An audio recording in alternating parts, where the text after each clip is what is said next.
to hold his trunk or put that on. Thank you. And there we go. So let's say he is going to shift his weight onto his right leg such that his left leg lifts off the floor. He's going to do that.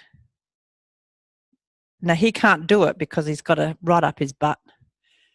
But if I tip the rod, it's that. So this leg, therefore, becomes the standing leg. And he's going to tip like that. And therefore, this leg gets lifted up. It will hang a little bit to start, you know. It's out to the side. But for him to come onto that right leg. So what the beautiful thing about what you guys are happy to do is exactly what Philippa just did, is that you're really exploring the limits of your stability and you're finding the edge of them. And we can talk more about what the edge of the limit, you know, you've got this kind of field of stability. And when you get to the edge of it, you're no longer stable and you have to take a step. So you guys are quite happy to go to that edge and fall over the edge, literally, and do that. A lot of folk that you work with won't do that. So they'll keep the limits of stability really tiny and they'll circle in it. And if they go anywhere near the edge, they get frightened. So one of the beautiful things about these standing lessons is that you slowly explore the perimeter of the edge of stability. And it's important for you to understand that the fear that people have, you know, why what you did is just lovely. And you know, there's a whole bunch of you who are going to the edge and then having to take a step, is that that's territory you're all happy to explore. Does that make sense? So, you know, to recognize that not everybody will have that kind of courage because they don't trust what Philippa did spontaneously. Like that, you know, she'll grab Ramon. No, she didn't. You don't have to. She did that just because she could. And there's trust, you know, like there's trust around. So I encourage you to teach these lessons when you know your audience. And I encourage you to recognize that what you do courageously is courageous. Does that make sense? Because you don't inherently think that you're courageous, but it is. Okay, this guy is courageous in a different way. So is that clear that for him to shift his weight in this funny way is a tipping that way, so that his right foot is the standing leg here, and yeah, not too far out, just there, straight underneath him. That's it. And his head is of a piece, so it's the whole thing tipping. So the movement, and this is sort of a biomechanical thing, the movement is of the whole trunk in the hip joint. Yep. As opposed to a movement of the upper trunk in the lumbar spine, which is that. Yeah. Yeah. Yeah.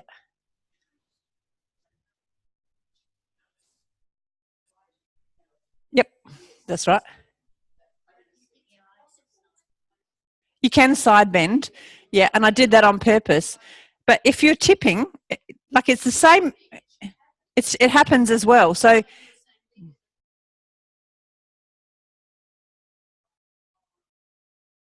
yeah, there's nothing that I said that encouraged you to do one thing or the other, because I did it deliberately. If you I let you interpret it as a side bend up to a point, and that's fine because that's the first approximation. So some people were side bending more and some people weren't, and then by the end of it, it's about refining it. So it's yeah, and this is the thing about understanding where are we heading, and if you have a corrective view, and if it was really important that people got that straight spine right at the beginning, I would have done it. But it wasn't. It's an emergent thing. So understanding what is emergent is you know, it's not the end of the world if you kind of get the perfect thing at the beginning. It's not. However, to know what is likely to be emergent is really nice. and it does, as a teacher, it means that you have to suspend a fair bit of ego around being correct. And being suitably vague. So you talked about vagosity with Jenny as a property of allowing that to happen. Yep. Yep. Yep. So some people, it didn't, people got more and more towards the straight tipping over just the hip joint anyway. And then I just added in the head stuff just because a few of you are persisting in the head, because you are in your head. A lot of people think that they initiate, a lot of people initiate the movement with their head of any kind of movement. So it's just it's a thing.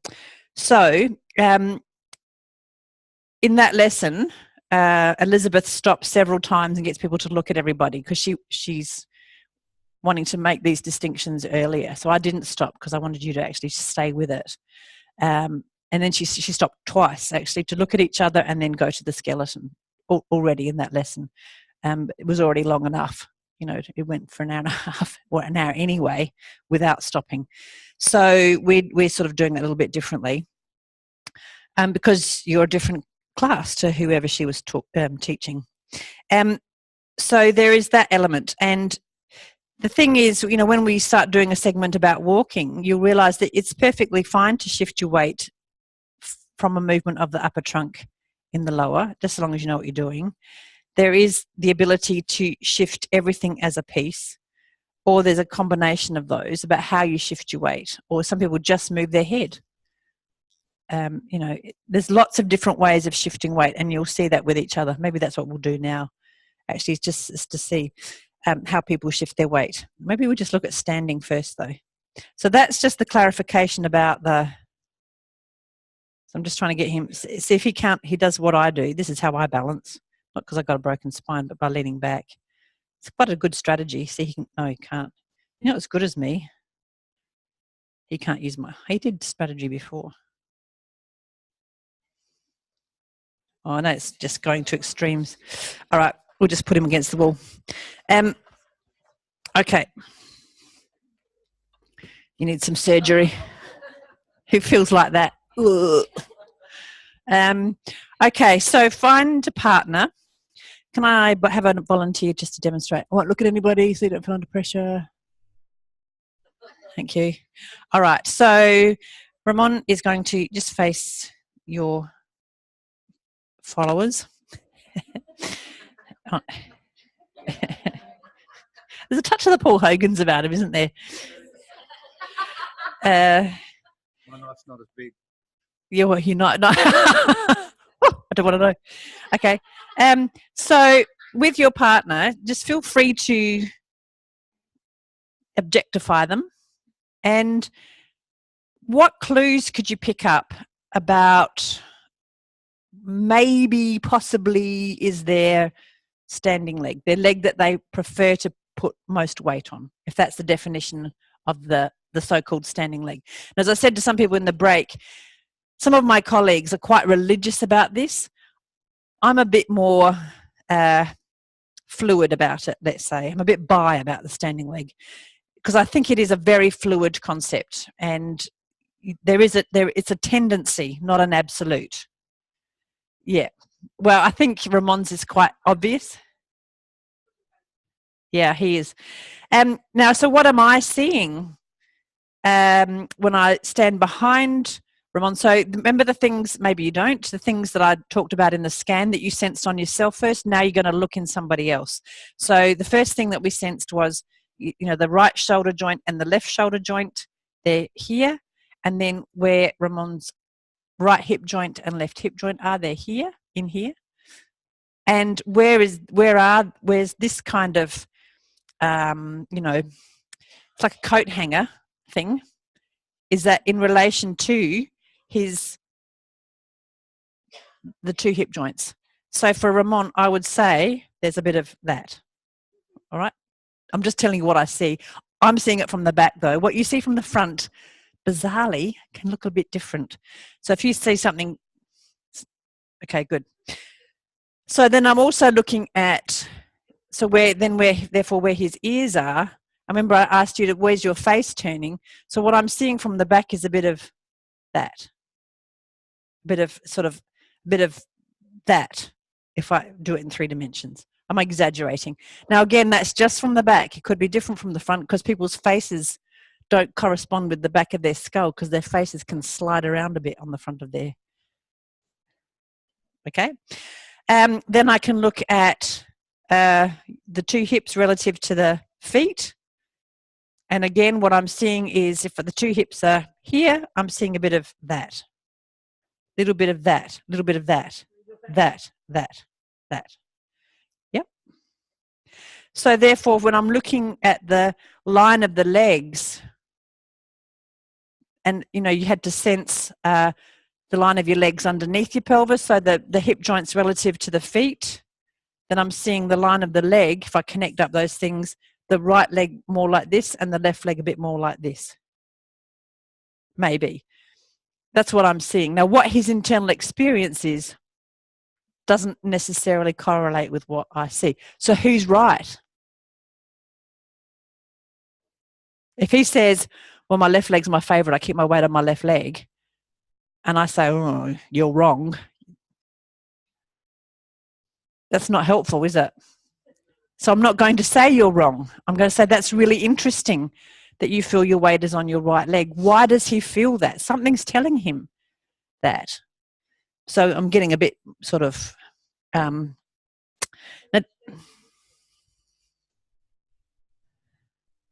I thought my left leg was carrying a bit more because this right leg's damaged, I know when I work, I put weight on this one because it's carrying more weight, and I'm trying not to. When I was shooting a lot, we put the majority of the weight on this leg. So yeah, I would have said left leg at the start, but after that ATM, it felt really even, really strange. Sort of, even though it was asymmetric, the whole ATM felt really comfortable. So people shift.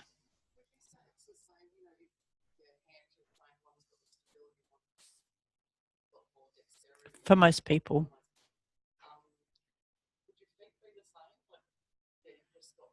Yeah.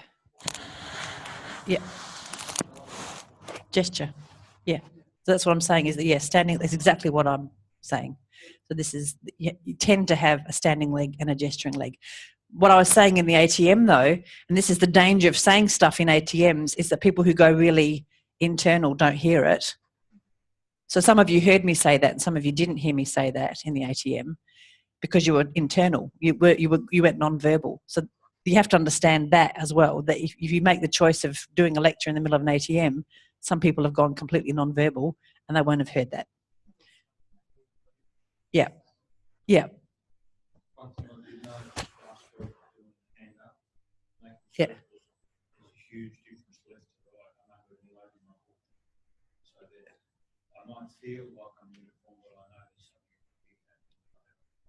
Yeah. So that's that. The other thing that you can look at is the turned outedness of the foot. So it may be that one foot is more straight and one foot is turned out more, or maybe not. Because you've noticed that in lying, haven't you? That most people are asymmetrical. One foot will be more up and one will be out, or that way. Or, it might be like that and that. It might be like that and that. Depends where it is. But so that gives you an idea when lying down. But we'll move to lying down maybe tomorrow. So today, you're going to just look first and look from the back, and now see if what I saw in the back. Do I see from the front? Yes. The right shoulder's maybe a little bit lower, but now his face actually is more in the middle than I would have predicted from the back, because of that thing that I said about the face not necessarily correlating. So that turn, yes, it's still there. So I can see his right ear a little bit more than that ear, left ear, compared to his right ear. I'm referencing to myself, which is a bad thing. However, actually, did you break your nose? Yeah, so his face is more symmetrical than I would think from the back. except for his nose, which is, smelling to the right. But there's no rotation in the in the chest that you can see. Maybe anyway. Okay. Yeah, and looking at she got long arms, haven't she? Aren't they? They're beautifully long. They're so nice. And is that? Yeah. They're really great. Very long. Fantastic. Okay. Now, if I come back to the back, his shoulders have shifted back that way a little bit. So anyway, look, and that's why you've got to hold on to this stuff very lightly, because if you set somebody in concrete like they're a statue and say this is the way they are, the buggers are dynamic. So that's why I'm saying be a little, don't take all this as gospel. And I think Ramon has really illustrated that really well, that he's changing, and what he feels and what he thinks and what his habit is and what he is at the moment is very fluid. Very fluid. So, sure, good idea. And say a little bit, thank you. A little bit lower on the right hand side, and the left foot say turned out a little bit more. Can you infer from that you're likely to have the weight more on the right hand side? Yes. Okay, so the lower bit tends to be the bit that has the more it's the whole pattern. It's the whole pattern. If it was just the right shoulder dropped, I could very easily be doing this. Yes, that's what I was experimenting. So it's the whole pattern. It's not. Don't correlate one feature with the right leg being the standing leg. It's, in fact, the left shoulder drop, the right shoulder dropping is neither here nor there. It's more about where the mass is. Right. Yeah. Yeah. Sorry, I was discouraging. When you're saying in terms of the person's sensation of where the weight is, it's because the energy is driving up from the longer, what his sensation of the longer leg That's is. right, exactly. And that's where that's probably the biggest contributor to why someone would think that their standing leg is not the leg that they've got the most weight on, is what Philip said, which is that they're pushing over. So the strategy is not so much shifting their weight and this leg going quiet because it hasn't got the weight on it, is that actually this left leg is pushing them over. So in actual fact, then their sense of standing leg is coming from where the work is. And the work is not in the standing leg. The work is actually in the non-standing leg. So therefore, it's a really important point, don't confuse work with standing, because actually I can stand on my right leg and completely switch everything off because I do that. For some people it is. For some people it is. In an ideal world, I can say it again. Is it to do? So no, is it mostly to do with the pelvis? In an ideal world, yes, because that's where the centre of mass is. You're absolutely correct. It's just in front. In standing, it's just in front of S2. So if we're being efficient about shifting weight, then we shift where the biggest weight is, where it's effectively said to act, which is the centre of mass, which is here. However, some people are very cunning and they do that. Which is my standing leg? Your left one? My right one, probably. But I've got such a counterpoise here. Now, if I was there, now it's my left one. But now it's there, it's my right one. Yeah, true. We're tricky. Yeah. We're very tricky. So that's why you have to look at the whole pattern. Yeah. You can't just look at the shoulder dropping. You've got to look at this and what's happening in my ankles and everything, and look at the whole person.